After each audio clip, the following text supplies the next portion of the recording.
Hello friends, आज का topic असंतोष जीवन के बारे में है। ओशो कहते हैं कि हम हमेशा उस चीज़ के पीछे भागते रहते हैं जो हमारे पास नहीं है, जबकि हमें अपने वर्तमान को स्वीकारना चाहिए। ओशो कहते हैं कि हमारा दिमाग हमेशा कुछ और पाने की तलाश में रहते हैं। हम अक्सर सोचते हैं कि अगर हमारे पास यह चीज़ होती तो हम खुश होते। यह असंतोष हमें जीवन में स्थिर होने से रोकता है। यही टॉपिक के बारे में ओशो की वाणी, ओशो की जुबानी से सुनते हैं। जीवन के कुछ मूलभूत नियम समझ लेने जरूरी है। पहला नियम, जो हमें मिला ही हुआ है उसे भूल जाना एकदम आसान है। जो हमें नहीं मिला है उसकी याद बनी रहती है। अभाव का पता चलता है, खाली जगह दिखाई पड़ती। एक दांत टूट जाए तो जीभ खाली जगह पर बार बार पहुंच जाती। जब तक दांत था शायद कभी वहां न गई। दांत था तो जाने की जरूरत भी न थी। खालीपन अखरता है। आत्मा से तुम सदा से ही भरे हुए हो। ऐसा कभी भी न था कि वो ना हो गई हो। वो दांत टूटने वाला नहीं, वो जगह कभी खाली नहीं हुई। सदा ही आत्मा रही और सदा रहेगी। यही कठिनाई, जिसका कभी अभाव नहीं हो उसका स्मरण नहीं आता। जब तक तुम्हारे पास धन हो तब तक धन की क्या जरूरत। निर्धनता में धन याद आता है। जब तक तुम स्वस्थ हो शरीर का पता भी नहीं चलता। बीमारी आती है तब शरीर ही शरीर दिखाई पड़ता है। बीमारी की परिभाषा ही यही है कि जब शरीर का पता चले। स्वास्थ्य की परिभाषा यही है कि जब शरीर का बिल्कुल पता ना चले। पूर्ण स्वस्थ व्यक्ति ऐसे होगा जैसे शरीर है ही नहीं। शरीर कभी बीमार होता है, कभी स्वस्थ होता है। आत्मा कभी बीमार नहीं होती, कभी स्वस्थ नहीं होती। आत्मा जैसी है एक रूप वैसी ही बनी रहती। उसका तुम्हें पता कैसे चलेगा? उसकी तुम्हें स्मृति कैसे आएगी? ये पहली कठिनाई। इसलिए जन्म जन्म लग जाते हैं उसे खोजने में जो तुम्हारे भीतर मौजूद है। बड़ा उल्टा लगता है ये कहना कि जन्म जन्म लग जाते हैं उसे खोजने में जिसे खोजने की कोई जरूरत ही न थी। जो सदा ही मिला हुआ था, जिसे तुमने कभी खोया ही नहीं था, जिसे तुम चाहते तो भी खो न सकते थे, जिसे खोने का कोई उपाय ही नहीं। इस कारण दिए के तले अंधेरा हो जाता। ये पहली बात। दूसरी बात, जीवन 24 घंटे संघर्ष। जहां जहां संघर्ष है वहां वहां हमें सजग रहना पड़ता है। वहां डर है। तुम भय के कारण ही सजग होते हो। अगर सब भय मिट जाए तो तुम सो जाओगे। कोई भय ना हो तो तुम पैर तान लोगे, गहरी नींद में चले जाओगे। भय होता है तो तुम जगते हो। भय होता है तो सुरक्षा के लिए तुम खड़े रहते, तुम सोते नहीं। आत्मा के तल पर कोई भय नहीं है, अभय उसका स्वभाव। शरीर के तल पर सब तरह के भय। अभय शरीर का स्वभाव नहीं, भय उसका गुणधर्म। अगर तुम जरा भी वहां सोए तो शरीर से छूट जाओगे। वो संपदा तुम्हारी नहीं, वो संपदा क्षण भर को ही तुम्हारी आई और गई। वहां तुम्हें जागते ही रहना पड़ेगा। देखो, जिनकी संपत्ति है वे तो रात सोए रहते हैं, लेकिन चोर रात भर जागता है। मैंने सुना है एक चोर ने एक बार बहुत धन इकट्ठा कर लिया। चोर अक्सर कर लेते, लेकिन रात वो सोता नहीं था, घूम के चक्कर लगाता। उसके मित्रों ने कहा, ना समझ, अब तुझे चक्कर लगाने की कोई जरूरत नहीं, रात भर जगने की कोई जरूरत नहीं। चोर ने कहा, पुरानी आदत। और फिर डर भी लगता है कि अगर मैंने चोरी की तो कोई मेरा न ले जाए। चोर सदा भयभीत होता है। अचोर ही सो सकता है, चोर भयभीत होगा। उसे अच्छी तरह पता है कि किस तरह दूसरे लोग सो रहे थे तब वो चोरी कर ले गए। उनकी नींद ही तो चोरी का रास्ता बनी। बहुत बड़ा विचार हुआ।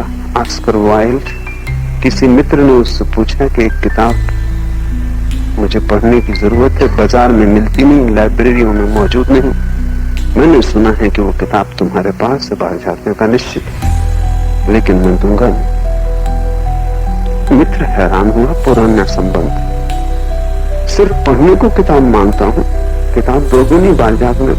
वाइल्ड ने कहा उसका कारण, ये सब किताबें मैंने मांग मांग के इकट्ठी की, ये सब चुराई नहीं। ये जो हजारों किताबें मेरी लाइब्रेरी में दिखाई पड़ती हैं, एक भी मैंने खरीदी नहीं। अब तुम मुझसे मत मांगो। चोर सदा डरा होता है, जो उसने किया है वही उसके साथ हो सकता। तो तुम धन के प्रति तो जागे रहते हो, तिजोरी भरी हो तो तुम होश से बैठे रहते। मकान बड़ा हो तुम पहरा लगा के बैठे रहते। तुम जो भी कमा लेते हो उस पर तो तुम्हें जीते और मरते पहरा देना पड़ता है। कहावत है कि धनी मर जाए तो अपनी संपत्ति पे सांप होकर बैठ जाता है। कहावत बड़ी अच्छी। उसका कुल मतलब इतना है कि जिंदा भी तुम पहरा दोगे, मर के भी तुम पहरा दोगे।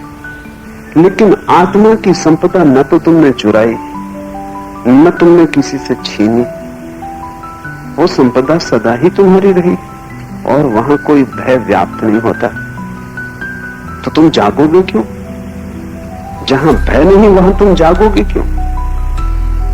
इसलिए दिए के तले अंधेरा इकट्ठा हो जाता। ओशो समय को ही जीवन कहते हैं। इसलिए आप वास्तव में जीवन को मार रहे हो, और जिस जीवन को आप मार रहे हो उसे दोबारा हासिल नहीं किया जा सकता। एक बार चला गया तो वह हमेशा के लिए चला गया। जो शाश्वत है, जो सदा है और सदा रहेगा, उसके लिए जल्दी भी क्या है। जो क्षणभंगुर है, अभी है और अभी खो जाएगा, वहां बड़ी जल्दी, बड़ी आपाधापी। देखो पूर्व और पश्चिम में एक फर्क। पश्चिम में लोग बहुत तेजी में रोज नई नई व्यवस्था करते हैं कि तेज रफ्तार और तेज रफ्तार कैसे हो जाए, कितनी तेजी से हम पहुंच जाएं, कितनी तेजी से काम कर लें। नई विधियां खोजते हैं, नए उपकरण खोजते हैं और भयंकर तीव्रता में जीते। पूर्व में लोग इतनी जल्दी में नहीं, आहिस्ता चलते हैं। कहीं पहुंचने का कोई बहुत आग्रह नहीं, पहुंच गए ठीक, न पहुंचे तो ठीक। पश्चिम में पूर्व के लोग एक दूसरे को समझ भी नहीं पाते। पश्चिम में अगर किसी ने कहा कि मैं 5 बजे मिलने आता हूं तो वो 5 बजे ही मिलने आएगा। पूर्व में किसी ने कहा आता हूं मिलने, तो तुम पक्का मत करना कि वो आज आएगा, कल आएगा कि परसों आएगा, आएगा कि नहीं आएगा। इसका कारण ये नहीं है कि पूरब कोई विश्वासघाती, इसका कारण ये है कि पूरब में समय की त्वरा नहीं। और गहरे में खोजोगे तो पाओगे पश्चिम में जो धर्म प्रचलित है, ईसाईयत, यहूदी, इस्लाम, वो तीनों धर्म एक ही जीवन को मानते हैं। वो कहते हैं आगे फिर कोई जीवन नहीं, बस यही जीवन समाप्त। इससे जल्दी पैदा हो गई, सब खोया जा रहा है, भोग लो, सब जा रहा है हाथ के बाहर। इसके पहले कि निकल जाए, चूस लो, उसका रस ले लो। वो तुम्हारे लिए रुका नहीं रहेगा। अगर तुमने देर अबेर की तो तुम ही भटकोगे, समय लौट के ना आएगा। एक मारवाड़ी में 1950 के 1 करोड़ कैलेंडर खरीद लिए। 1 पैसे के 4 मिल रहे थे। तब 1950 के कैलेंडर का कोई उपयोग भी नहीं बिक पाए होंगे, पड़े रह गए थे। तो तुम उससे पूछा कि पागल, माना कि बहुत सस्ते हैं, 1 पैसे के 4 मिले, लेकिन इनका करेगा क्या? उसने कहा कभी ना कभी तो 1950 लौट के आएगा, तब देखना। तब करोड़ों बरस जाएंगे। पूरब में लोग वर्तुलाकार समय को मानते हैं, हर चीज फिर लौट के आएगी। कोई चीज सदा के लिए नहीं खो जाती।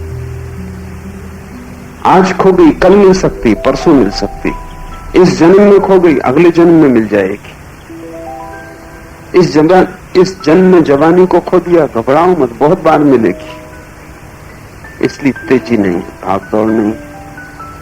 पश्चिम में एक ही जन्म की धारणा है, जन्म से लेकर मृत्यु तक बस इतनी ही 70 साल की यात्रा, फिर सदा के लिए समाप्त। इसलिए कितनी तेजी से रफ्तार करो, कितनी तेजी से उत्पादन करो, आदमी का कितना समय बच जाए कि वो जीवन को भोग ले, और आदमी आखिरी दम तक भोगता रहे, इसकी व्यवस्था करो।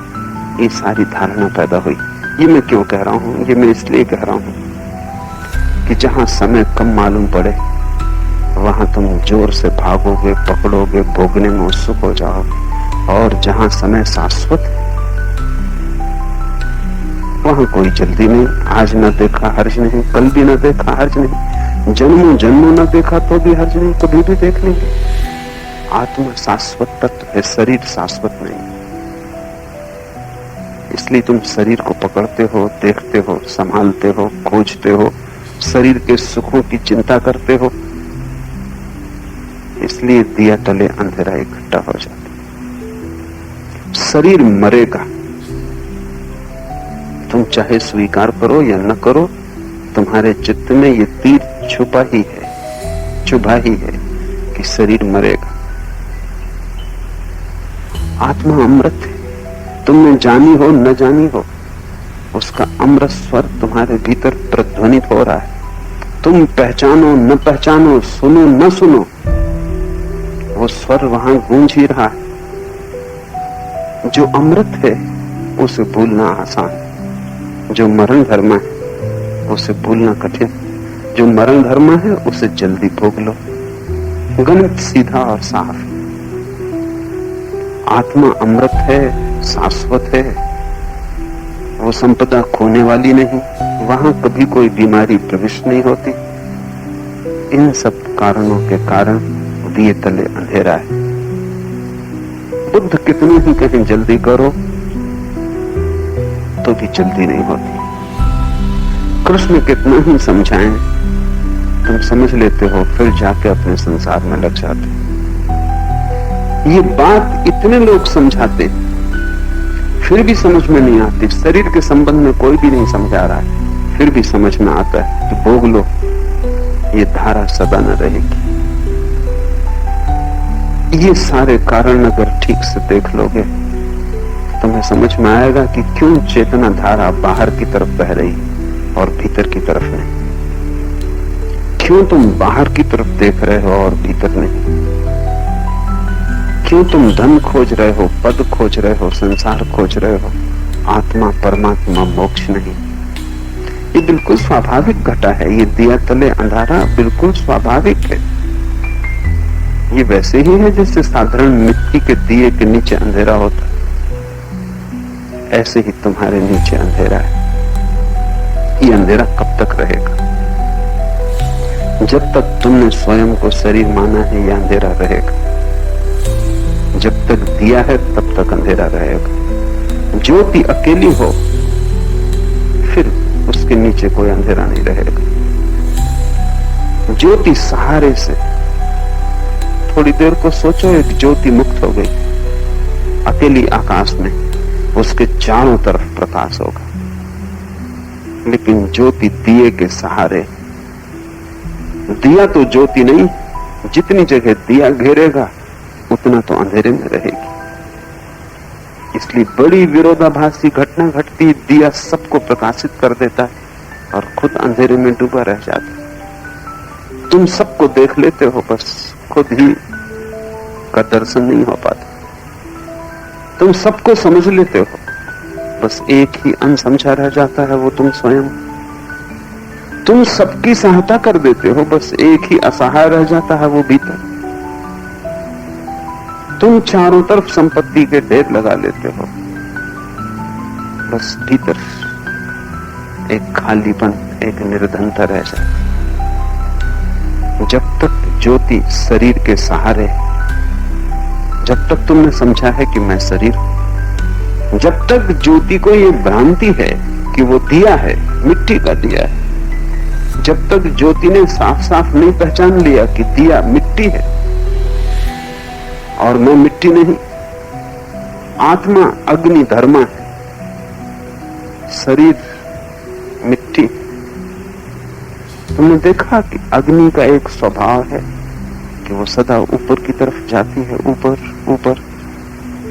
तुम दिए को उल्टा भी कर दो तो भी ज्योति ऊपर की तरफ जाएगी, तुम ज्योति को उल्टा ना कर पाओगे।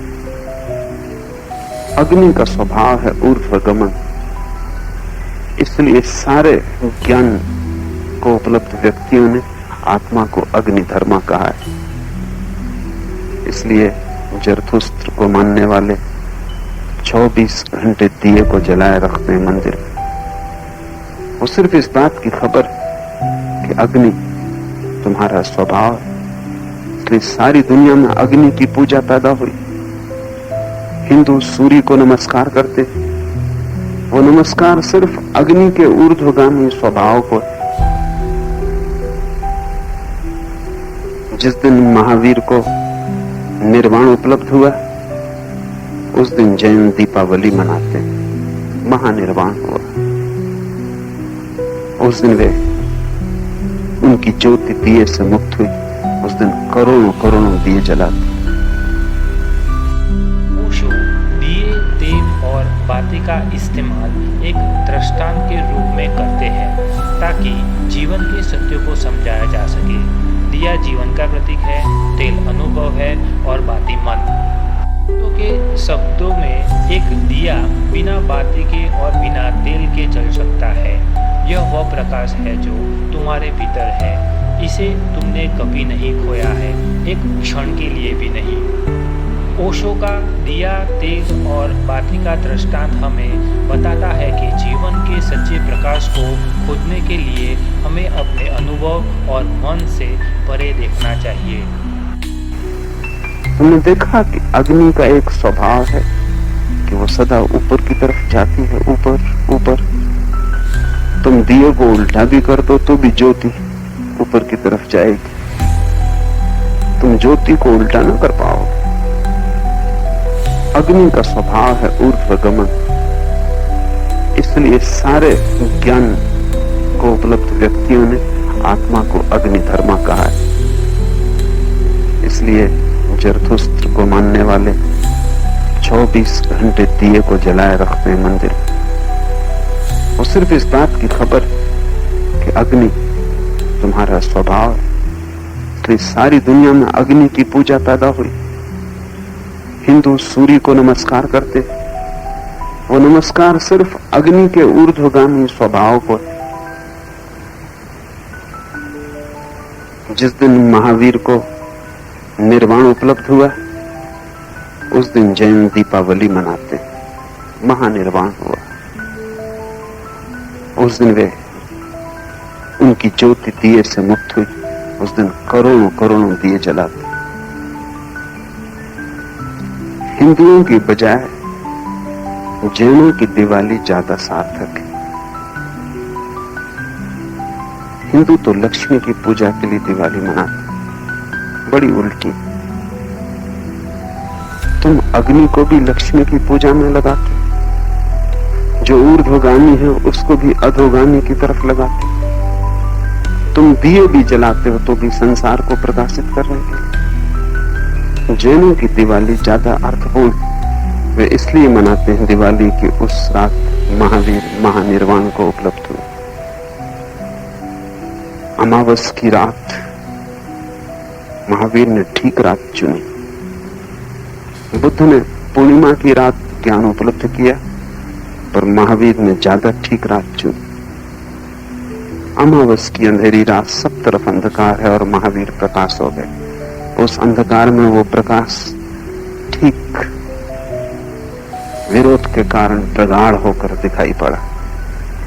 एक दिया जलाओ तो जब पूर्णिमा की रात हो उसका कुछ पता भी न चलेगा।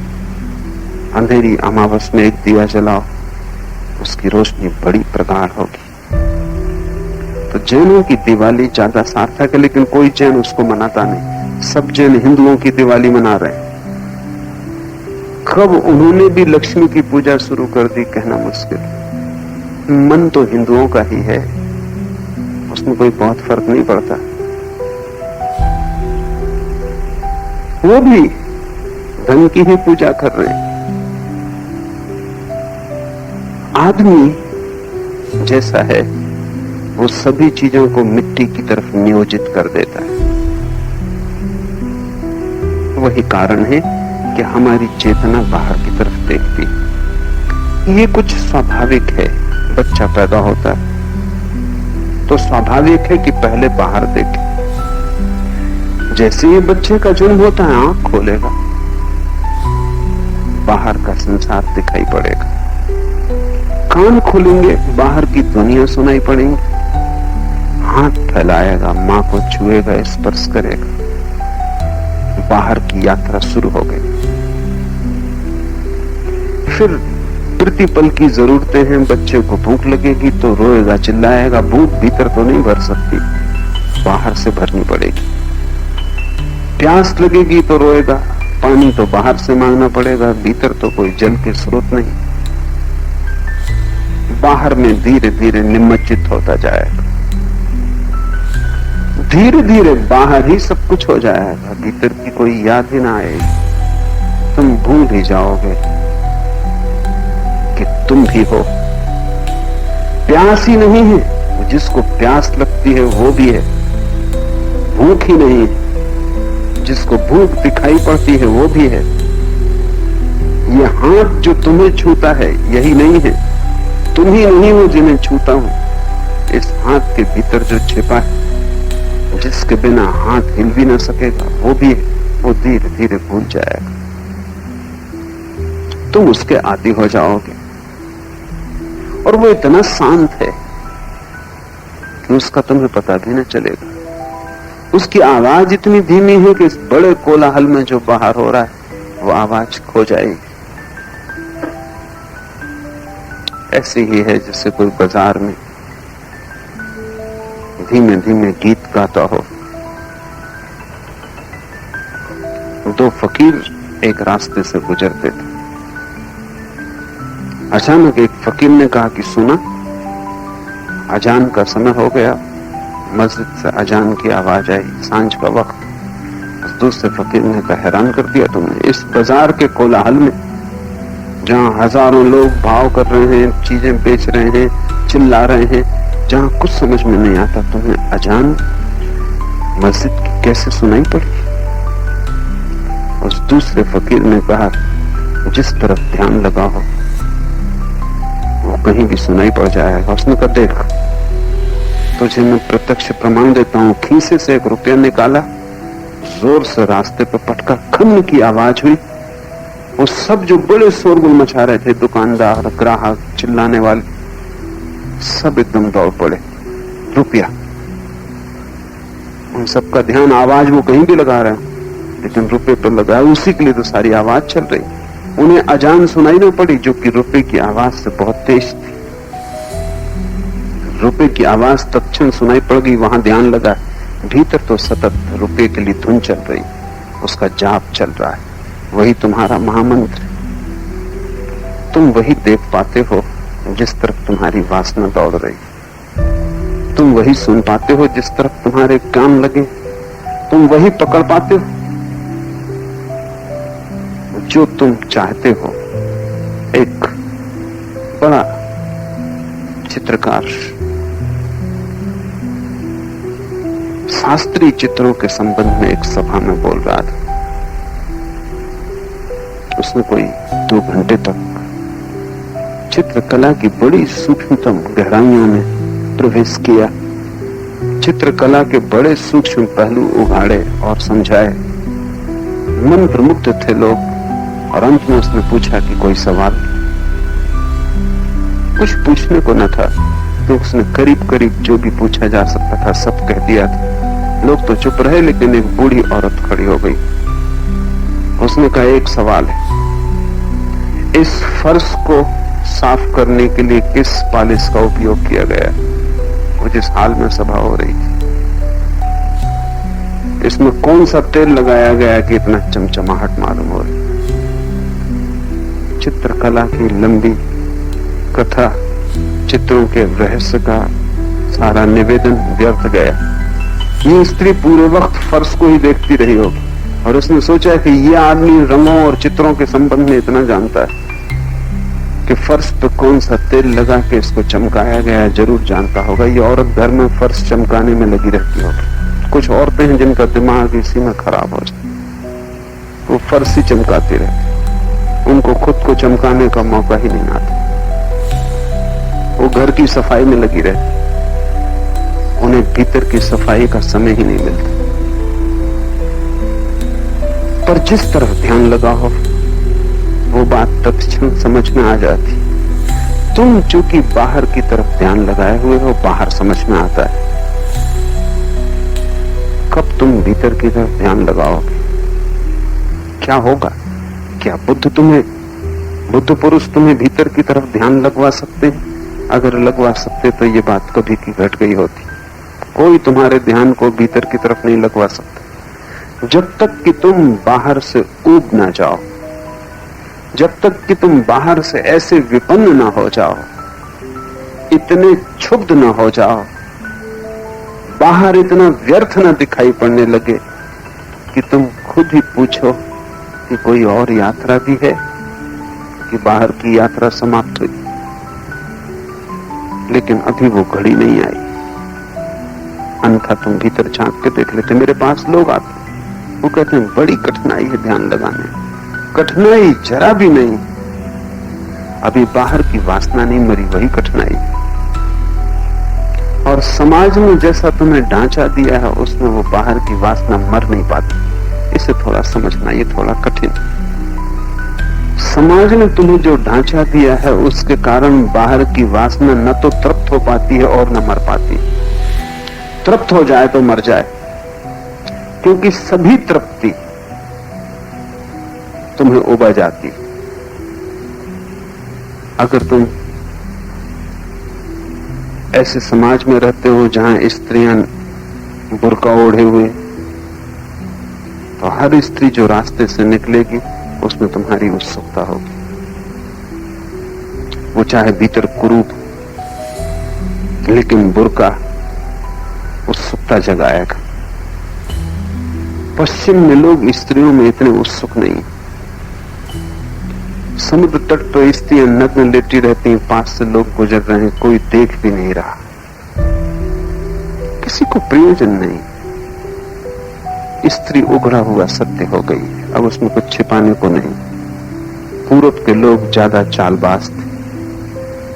घूंघट कुरूप स्त्री को भी सुंदर बनाए रखता, रस कायम रहता। और तुम्हारे समाज में सब चीजों पर घूंघट डाल दिया है। जहां भी तुम जाओ वहां ही कुछ खुला नहीं, सब छिपा हुआ है। उस छिपे होने के कारण जिंदगी भर तुम सिर फोड़ते हो लेकिन ऊब नहीं पाते, रस कायम रहता है। अगर एक स्त्री से छुटकारा हो जाए तो दूसरी स्त्री में रस आ जाता है, दूसरी से छुटकारा हो तो तीसरी में आ जाता है, और मन में कहा ही चला जाता है कि तुम्हें अभी वो स्त्री नहीं मिली जिससे तृप्ति मिलेगी, जल्दी वो स्त्री मिलेगी। ओशो कहते हैं कि मन बहुत चालबाज और चालाक है और यह अक्सर हमें सत्य से दूर ले जाता है। ओशो का मानना है कि सत्य को जानने के लिए हमें मन और भोग दोनों को समझना होगा। मन की चालबाजियाँ और भोग की इच्छाओं को जान लेने के बाद ही हम सत्य को जान सकते हैं। हुआ तो जोशियों ने कहा कि ये लड़का या तो तीर्थंकर होगा, बुद्ध पुरुष हो जाएगा, और या चक्रवर्ती सम्राट होगा।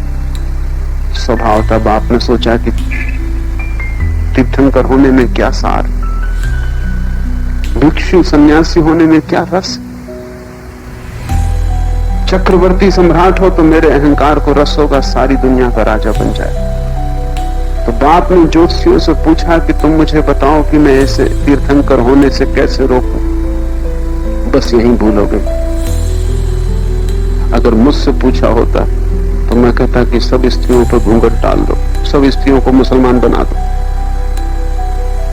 जहां भी ये जाए दरवाजा बंद पाए, जहां भी रास्ता मिले वहीं लिखा हो भीतर झांकना मना। इसको संसार में भोगने मत देना, थोड़ा सा जाने देना और ज्यादा अटका लेना। बिल्कुल भी मत रोकना, क्योंकि उससे आदमी आत्महत्या कर लेता। इसे इतना तो भोजन देते ही रहना कि जिंदा रहे, लेकिन पूरा भी मत दे देना, क्योंकि पूरा मिलते से आदमी ऊब जाता। आधे आधे में लटकाए रखना। तो बुद्ध शायद घर छोड़ के न भागे होते, लेकिन जोशियों ने सीधे गणित की बात कही। जिंदगी सीधे गणित को मानती नहीं, जिंदगी बड़ी तिरछी, उसकी चाल सीधी नहीं, बड़ी रहस्यपूर्ण। वो गणित जैसी 2 और 2 4 होते हैं ऐसी नहीं, कभी कभी 2 और 2 3 होते हैं, कभी 2 और 2 5 होते हैं, कभी 2 और 2 कितना ही जोड़ो जुड़ते ही नहीं। जिंदगी बड़ी रहस्यपूर्ण है, पहेली भरी। जोशियों ने कहा कि सब सुंदरतम स्त्रियां इकट्ठी कर दो राजमहल में, इससे कोई कमी न रहने दो, न रहेगी कमी, न दौड़ेगा खोज में। इसके आसपास साधारण लोगों को आने ही मत दो। न ये कभी बीमार को देखे, न कभी बूढ़े को देखे, न कभी मुर्दे को देखे, क्योंकि न जीवन में मृत्यु दिखाई पड़ेगी, न सवाल उठेगा, न सवाल उठेगा, न ये खोज पे जाएगा। इसके बगीचे के फूल पत्ते भी सूखने के पहले अलग कर दो, क्योंकि हो सकता है पूछे कि फूल कैसे सूख गया, शायद उससे संकेत मिल जाए और पूछने लगे क्या मैं भी आज जो फूल जैसा खिला हूं कल फूल जैसा सूख जाऊंगा। तो इसे सूखे फूल मत देखने दो। सर्दी का अलग महल बनाओ जहां गर्मी रहे, गर्मी का अलग महल बनाओ जहां सर्दी रहे, वर्षा के लिए अलग इंतजाम करो। तो बुद्ध के पिता ने 3 महल बनाए, उनने तीनों में अलग अलग आयोजन किया। बुद्ध जवान हो गए तब तक उन्होंने बूढ़ा आदमी नहीं देखा, बीमार आदमी नहीं देखा, मुर्दा नहीं देखा। उन्हें पता ही नहीं था कि कोई मरता है। फूल सूखने के पहले हटा दिए जाते, पत्ते गिरने के पहले तोड़ दिए जाते, और समझ सुंदरतम लड़कियां सारे राज्य की उनके आसपास इकट्ठी कर दी। बस यही उपद्रव हो गया। वो ऊब गए जल्दी ही। मन हर चीज से ऊब जाता है, संसार से नहीं ऊब पाता, क्योंकि संसार तुम्हें मिल ही नहीं पाता। ऊबोगे कैसे? धनी ऊब सकता है धन से, गरीब कैसे ऊबेगा? गरीब को तो रस बना रहता। समाज ने ऐसा ढांचा बनाया है जिसमें तुम्हें जरा जरा सी बूंद टपकती मिलती जीवन की। कभी तुम भरपेट नहीं जीवन को ले पाते। भरपेट ले लो, छुटकारा हो जाए। और सारा समाज समझाता है कि ये बुरा है। अभी बड़ा मजा है कि जिस जिसको तुम कहते हो बुरा है, उसी में रस पैदा होता है। जिस चीज में किसी को भी रस ना हो, उसको भी तुम कह दो ये पाप है, उसमें रस आ जाएगा। एक कैथोलिक पुरोहित, शराब पीने की मनाही, शराब पी नहीं कभी, शराब में बड़ा रस था। जो भी न भोगा हो उसमें रस होता है, क्योंकि उसका अभाव खलता है। शराब कभी पी नहीं थी, उसमें बड़ा रस था। बड़ा परेशान था, 24 घंटे बस शराब का ही ख्याल आता था कि लोग न मालूम कैसा मजा ले रहे हैं। रास्ते पे शराबी झूमता निकलता है, पता नहीं भीतर कैसी झूम चल रही है, मस्ती चल रही है, कौन सी प्रसन्नता है, कौन सा आनंद है, छलका पड़ रहा है। गीत गाता निकलता है, उदास चेहरे हंसते हैं, जो कभी चल भी नहीं सकता था वो भी नाचता मालूम पड़ता है। बुझे बुझे मुरझाए चेहरों पर रौनक आ जाती। पता नहीं शराब भीतर क्या करती। 24 घंटे वो शराब के लिए सोचता था। अंततः उससे न सहा गया तो उसने शराब चोरी से चख ली। बड़ा आनंद आया। आनंद इतना आया कि उसने सोचा कि अब ये चोरी कब तक चलाऊंगा। तो वो कैथोलिक ईसाई से प्रोटेस्टेंट ईसाई हो गया, क्योंकि वहां शराब की पाबंदी नहीं थी।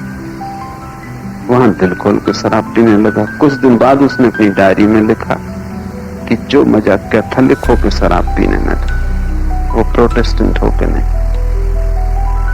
उसने लिखा कि अब मैं समझा कि वही चीज आनंदपूर्ण हो सकती है जिसको समाज पाप कहता हो। व्यर्थ की चीज भी आनंदपूर्ण हो जाएगी अगर पाप कह दी जाए। पाप में जैसा रस वैसा पुण्य में कहां। छोटे बच्चों से पूछो, घर के पके हुए आम वो रस नहीं देते जो पड़ोसी की दीवार छलांग लगा के कच्चे आमों के खाने में आता। निषिद्ध। सवाल मिठास का और खटास का नहीं, सवाल निषेध का। तुम उस बच्चे को बोलो पैसे ले लो बाजार से खरीद लो, तुम समझ ही नहीं रहे बात को। बाजार से तो आम खरीद लिए जाएंगे, लेकिन वो कैथोलिक होके शराब में जो मजा है वो प्रोटेस्टेंट होके कहां। बाजार से आम तो रोज ही खरीद के आ जाते हैं, वो बात नहीं। तुम समझ ही नहीं पा रहे कि बच्चा रस किस बात का ले रहा है। बच्चा रस ले रहा है इस बात का कि उसने प्रतिबंध तोड़ा, नियम तोड़ा, स्वतंत्रता की घोषणा की, वो मालिक हुआ। तुम उसे रोक न पाए, सारी दुनिया रोकने की कोशिश कर रही थी, न रोक पाई। मुल्ला नसरुद्दीन का बेटा एक छोटे से पौधे को खींच रहा था, आकर उसने खींच लिया। मैंने उससे कहा तूने गजब किया, तेरी अभी इतनी ताकत नहीं, फिर भी तूने पौधा खींच लिया। उसने कहा और ये भी तो देखिए कि सारी दुनिया उस तरफ लगी थी, सारी पृथ्वी, और मैं अकेला। सारी दुनिया उस तरफ लगी थी खींचने, और फिर भी मैंने खींच लिया। अहंकार को रस मिलता है नियंत्रण तोड़ने, अहंकार को रस मिलता है सीमा के पार जाने। अहंकार निर्मित होता है विरोध में। तुमने जितने प्रतिषेध बनाए उतना अहंकार पैदा किया है, और तुमने जहां जहां कहा मत जाना वहां वहां तुमने बुलावा दिया है। जितने तुम्हारे निषेध हैं उतने ही प्रगाढ़ तुम्हारे निमंत्रण। इसलिए छुटकारा नहीं हो पाता, जा भी नहीं सकते पूरे। अब क्या कठिनाई है आम मन की। तुम स्त्री को प्रेम भी करोगे और पूरा कर भी ना पाओगे। पूरा करते तुम ऊब जाते, तुम प्रेम भी करते हो, करने से बच भी नहीं सकते, क्योंकि पूरा प्रवाह है जीवन धारा का कामुकता से भरा है। तुम प्रेम करोगे भी, न करोगे तो वही वही सोचोगे। सारा चित्त मन वासना के आसपास घूमने लगेगा, स्वप्न भर जाएंगे उसी से। कविता लिखने लगोगे, चित्र बनाने लगोगे, सब तरफ स्त्री दिखाई पड़ने लगेगी, जहां नहीं है वहां भी दिखाई पड़ने लगेगी। तुम्हारा मन स्त्री से लिप्त हो जाएगा, धक्के मारेगा। अगर स्त्री को भोगोगे तो पूरा ना भोगोगे, क्योंकि भोगते वक्त सब बुद्ध महावीर तुम्हारा पीछा करेंगे। उनके वचन तुम्हें सुनाई पड़ेंगे, क्या पाप कर रहे, कैसा अपराध कर रहे, कहां उलझे हो कीचड़ में, छूटो, भागो, मुक्त हो, यही तो बंधन है। तुम्हें सब ज्ञान उसी वक्त याद आएगा जब तुम्हें स्त्री मिलेगी। स्त्री न मिले तो स्त्री याद आएगी, स्त्री मिले तो ज्ञान याद आएगा। तुम स्त्री को भी आधा आधा भोग पाओगे। वो जो कुनकुनी बुद्धि है वो छुटकारा नहीं पा सकती। तुम पूरे कहीं भी नहीं। मैं तुमसे कहता हूं पूरा भोग लो और तुम छुटकारे हो जाओगे, तुम बाहर हो जाओगे। तब तुम समझ पाओगे कि बुद्ध के कहने का क्या अर्थ है, उसके पहले नहीं। तुम भोजन करते हो तब तुम डरते डरते करते हो, क्योंकि सब चिकित्सक याद आते हैं जो कहते हैं कि ज्यादा मत। गुरजेफ ने संस्मरण लिखा है, उसे कोई फल खाना प्रीति करता है, वो इतना ज्यादा प्रीति करता है कि उसके कारण वो अक्सर बीमार पड़ता है, पेट में दर्द होता, कच्चा जंगली फल। आखिर उसके दादा ने एक दिन टोकरी भर के वो फल ले आया और उसने कहा आज तू खा जितना खा सके। गुरजेफ ने पूछा जितना खा सको? जितना तू खा सके। और वो दादा डंडा लेके उसके पास बैठ गया। जब वो पूरा खा चुका और घबराने लगा, उसके दादा ने कहा आज पूरा ही करना है, टोकरी पूरी खत्म करनी। उसने कहा लेकिन मुझे अब वमन की हालत हो रही। उसने कहा वो वमन हो जाए उसकी फिक्र नहीं, लेकिन टोकरी पूरी करनी में डंडा है मेरे पास। आज हालत उल्टी हो गई, रोज डंडा फल न खाने के लिए था कि फल खाया कि डंडा पड़ा। आज डंडा फल खाने के लिए उसका मन भागने लगा। वो खा रहा है लेकिन फल बेस्वाद मालूम पड़ने लगा। वो खा रहा है लेकिन फल अब तिक्त हो गया। वो खा रहा है लेकिन अब उल्टी आने की हालत पैदा हो गई। और दादा है कि डंडा हिला रहा है कि तू इस टोकरी को पूरा कर। किसी तरह उसके दादा ने टोकरी पूरी करवा दी। गुरजीएफ ने लिखा है फिर 70 साल जिया। फिर भूल के वो फल मैंने, वो मुझे दिखाई भी पड़ जाए तो मेरे पेट में दर्द होता, क्योंकि वमन हुई, दस्त लगे, कोई 8 दिन तक तकलीफ रही, बुखार रहा, लेकिन उस फल से छुटकारा हो गया। गुरजीएफ का दादा बुद्ध के बाप के ज्योतिषियों से ज्यादा होशियार और कुशल है। तुम्हें जीवन में ऊब नहीं आई, अभी भी रस कायम, अभी भी आशा बनी, अभी भी तुम सोचते हो कि मिल जाएगा सुख वहां। अब तक नहीं मिल पाया क्योंकि तुमने ठीक से कोशिश नहीं की। अब तक नहीं मिल पाया क्योंकि तुम धीमे धीमे चल रहे हो। अब तक नहीं मिल पाया कि दूसरे लोग चालाक हैं, वो तो पा रहे हैं, तुम सीधे साधे हो, तुम नहीं पा रहे। अभी तुम्हें ये नहीं दिखाई पड़ा कि वहां रस ही नहीं। चाहे तुम तेज चलो, चाहे धीमे, चाहे तुम चालाकी करो, चाहे मत करो, जहां रस नहीं है वहां रस पाया नहीं जा सकता। तुम रेत से तेल न निचोड़ पाओगे। तुम आकाश कुसुम की तलाश में हो, वो फूल कहीं है ही नहीं। लेकिन ये तुम्हें कैसे दिखाई पड़े? ये मेरे कहने से दिखाई पड़ता तो बड़ी आसान बात। जिंदगी इतने आसान रास्ते नहीं मानती, ये तुम्हें अनुभव से देखना पड़े। तुम्हें पीड़ा से गुजरना ही होगा।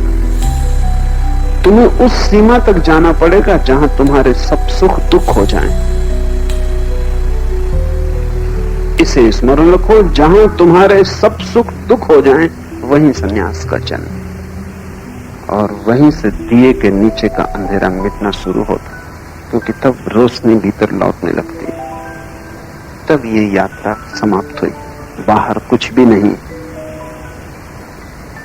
परिपूर्ण मन से ये जानकर कि बाहर कुछ भी नहीं है, फिर तुम पूरे के पूरे भीतर लौट आते हो। पूरे बाहर चले जाओ। डर क्या है? भयभीत किससे हो? भय के कारण बाहर नहीं जा रहे। बाहर न जाने के कारण बाहर में रस बना हुआ है। रस बना है तो आशा जगी, आशा जगी है तो भीतर न मुड़ पाओगे। आधे आधे हो तुम सब जगह। तुम न मालूम कितनी नावों पे सवार हो। तुम सीढ़ी पे ऊपर भी जाना चाहते हो, नीचे भी जाना चाहते हो। तुमने एक पैर नीचे की तरफ रखा हुआ है, एक पैर ऊपर की तरफ रखा हुआ है। तुम्हारा जीवन बड़े व्यर्थ के संकट में अटका हुआ है। मैं तुमसे कहता हूं तुम्हें पाप में रस है, तुम पूरे पापी हो जाओ, तुम उसमें ही पूरे डूबो। अभी तुम पुण्य की चिंता छोड़ दो, लेकिन तुम अपने को ही धोखा देते हो। तुम कहते हो कि दोनों संभालना ज्यादा ठीक है। थोड़ा पुण्य भी संभाले रखो, थोड़ा पाप भी संभाले रखो। वैश्या के घर भी जाते रहो, मंदिर में दान भी करते रहो, शराब भी पीते रहो, मंदिर में जाके कसमें भी खाते रहो। संकल्प करते रहो कि अगले वर्ष सब ठीक कर लेंगे, सब छोड़ देंगे। बस एक ही साल की बात और कि आज का ही सवाल है, कल से तो सब ठीक कर लेना है।